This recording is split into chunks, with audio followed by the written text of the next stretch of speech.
नमस्कार, हर हर महादेव। हम पाठ कर रहे हैं यथार्थ गीता का और इस समय हमारा पाठ चल रहा है यथार्थ गीता का दूसरा अध्याय है, द्वितीय अध्याय।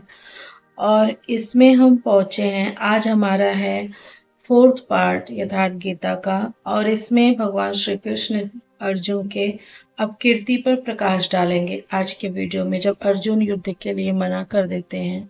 तो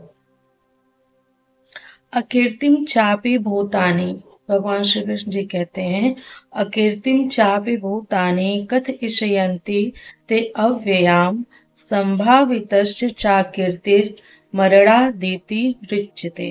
अर्थात सब लोग बहुत काल तक तेरी अपकीर्ति का कथन करेंगे।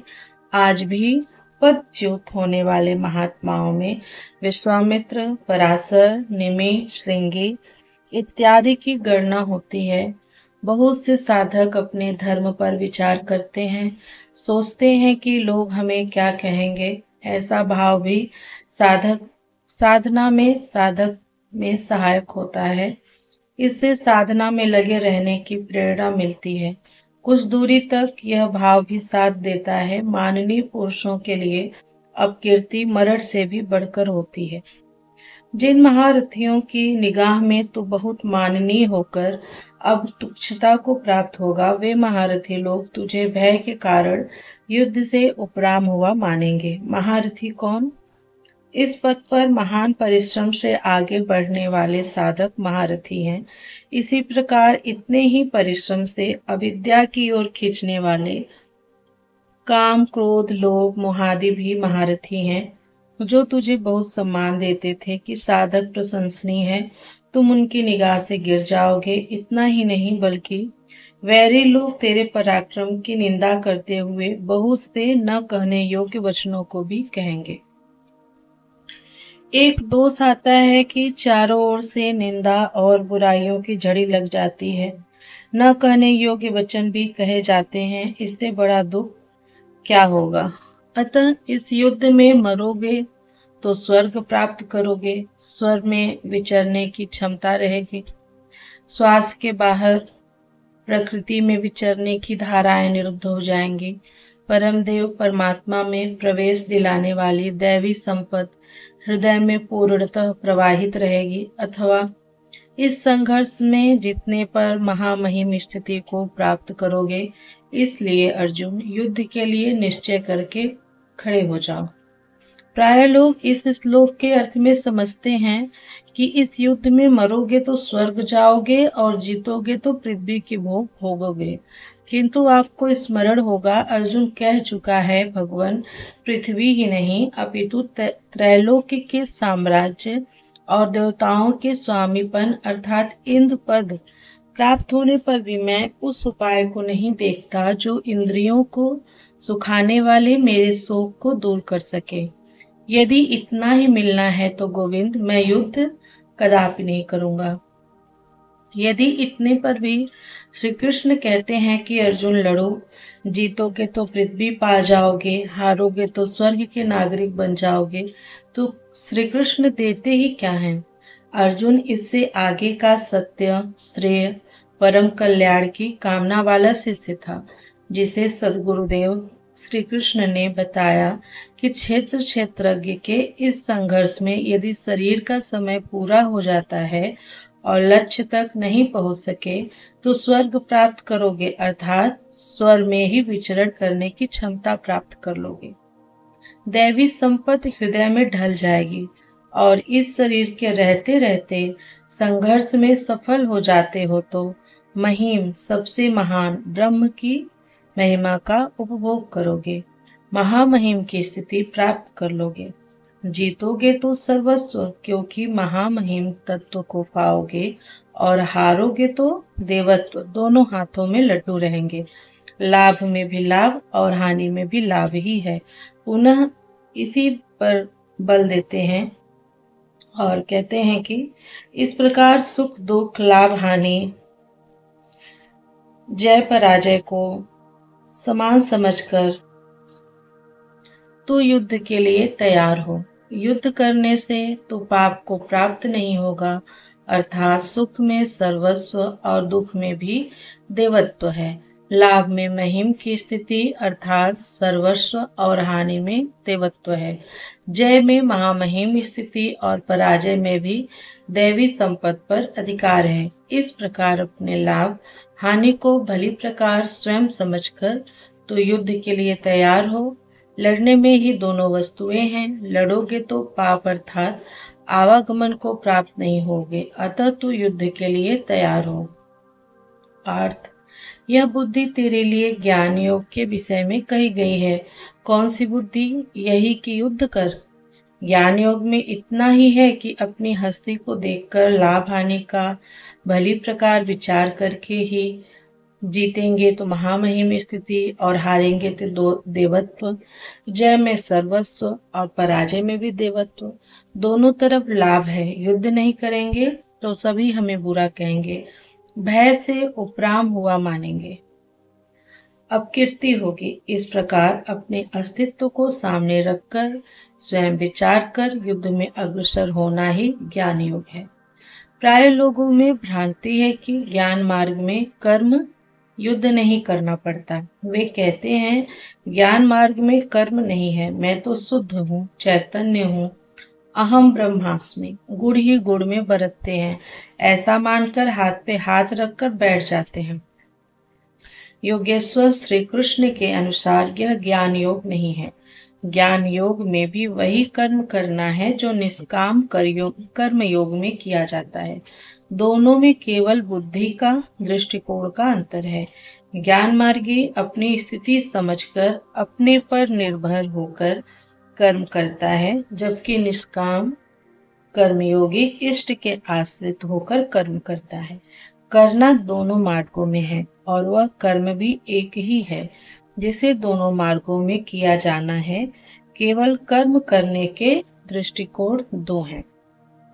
अर्जुन, इसी बुद्धि को अब तो निष्काम कर्मयोग के विषय में सुन। जिससे युक्त हुआ तो कर्मों के बंधन का अच्छी तरह नाश करेगा। यहाँ श्री कृष्ण ने कर्म का नाम पहली बार लिया, लेकिन यह नहीं बताया कि कर्म है क्या। अब कर्म न बताकर पहले कर्म की विशेषताओं पर प्रकाश डालते हैं। इस निष्काम कर्मयोग में आरंभ का अर्थात बीज का नाश नहीं होता, सीमित फल रूपी दोष नहीं है। इसलिए इस निष्काम कर्म का, इस कर्म से संपादित धर्म का थोड़ा भी साधन जन्म मृत्यु रूपी महान भय से उद्धार कर देता है। धर्म परिवर्तित नहीं होता। आप इस कर्म को समझें और इस पर 2 कदम चल भर दें, जो सदगृहस्थ आश्रम में रहकर ही चला जा सकता है। साधक तो चलते ही हैं। बीज भर डाल दें तो अर्जुन बीज का नाश नहीं होता। प्रकृति में कोई क्षमता नहीं, ऐसा कोई अस्त्र नहीं कि उस सत्य को मिटा दे। प्रकृति केवल आवरण डाल सकती है, कुछ देर कर सकती है, किंतु साधन के आरंभ को मिटा नहीं सकती। आगे श्री कृष्ण ने बताया कि सभी पापियों से भी बड़ा पापी ही क्यों न हो, ज्ञान रूपी नौका द्वारा निस्संदेह पार हो जाएगा। ठीक उसी बात को यहाँ कहते हैं कि अर्जुन, निष्काम कर्मयोग का बीजारोपण भर कर दे तो उस बीज का कभी नाश नहीं होता। विपरीत फल रूपी दोष भी इसमें नहीं होता कि आपको स्वर्ग, रिद्धियों या सिद्धियों तक पहुंचाकर छोड़ दे। आप यह साधन भले छोड़ दें, किंतु यह साधन आपका उद्धार करके ही छोड़ेगा। इस निष्काम कर्मयोग का थोड़ा सा भी साधन जन्म मृत्यु के महान भय से उद्धार कर देता है। कर्म का यह बीज रोपण अनेक जन्मों के पश्चात वहीं खड़ा कर देगा जहाँ परम धाम है, परम गति है। इसी क्रम में भगवान आगे कहते हैं, अर्जुन, इस निष्काम कर्म योग में क्रियात्मिकता बुद्धि एक ही है, क्रिया एक है और परिणाम एक ही है। आत्मिक संपत्ति ही स्थिर संपत्ति है। इस संपत्ति को प्रकृति के द्वंद्व से सनय सनय अर्जित करना व्यवसाय है। यह व्यवसाय अथवा निश्चयात्मक क्रिया भी एक ही है। तब तो जो लोग बहुत सी क्रियाएं बताते हैं, क्या वे भजन नहीं करते? श्री कृष्ण कहते हैं, हाँ, वे भजन नहीं करते। उन पुरुषों की बुद्धि अनंत शाखाओं वाली होती है, इसलिए अनंत क्रियाओं का विस्तार कर लेते हैं। पार्थ, वे कामात्मान, कामनाओं से युक्त, वेदवादरता, वेद के वाक्यों में अनुरक्त, स्वर्ग परा, स्वर्ग को ही परम लक्ष्य मानते हैं कि इससे आगे कुछ है ही नहीं।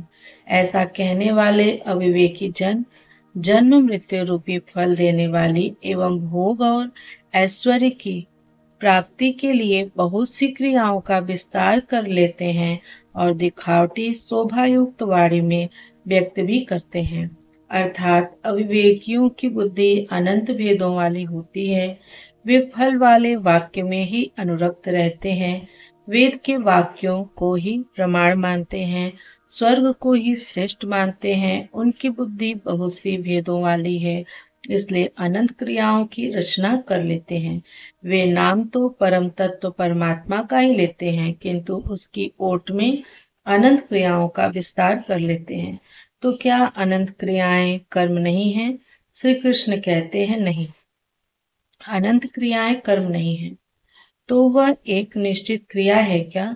श्री कृष्ण अभी यह नहीं बताते, अभी तो केवल इतना कहते हैं कि अविवेकियों की बुद्धि अनंत शाखाओं वाली होती है, इसलिए वे अनंत क्रियाओं का विस्तार कर लेते हैं।